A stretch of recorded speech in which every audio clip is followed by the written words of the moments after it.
Je dirais une entreprise qui veut se préparer pour l'avenir et donc pour faire face aux challenges qui nous attendent, qu'ils soient environnementaux, sociaux ou économiques d'ailleurs, doit préparer tout son arsenal de mesures, que ce soit des mesures d'investissement physique, investir dans de nouveaux produits, de nouveaux services, investir pour de nouveaux clients, et puis maintenant la composante CSR, donc développement durable, je dirais, qui vient s'intégrer là-dessus, c'est d'être sûr de pouvoir apporter une valeur à long terme à l'ensemble de la société et pas seulement aux actionnaires. L'environnement était quelque chose qui se mettait en plus, donc qui se mettait à côté, parfois difficilement et parfois de manière très chère.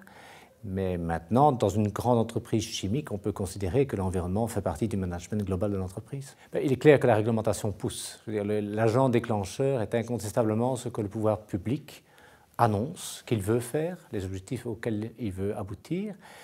Évidemment, la plupart des pouvoirs publics font ça avec une pléthore d'articles législatifs en tout genre et que pour une entreprise, c'est parfois difficile à gérer à court terme. Mais il est clair qu'à long terme, l'entreprise s'adapte. D'ailleurs, si elle ne s'adapte pas, elle disparaît. Elle s'adapte et puis elle trouve les moyens les plus économiques de faire ce que le pouvoir public lui demande. L'étape qui vient après, c'est de faire mieux que ce que la réglementation demande. En tout cas, certainement, ça a toujours été une contrainte de prime abord, ça c'est clair. Donc les entreprises les meilleures, c'est celles qui en ont profité pour revoir une partie de leur processus et ont créé ainsi des opportunités de nouveaux développements, certainement. On dit environnement et entreprise, c'est deux concepts tout à fait différents, puisque l'environnement, c'est ce qui nous entoure, c'est un milieu physique, c'est un capital naturel.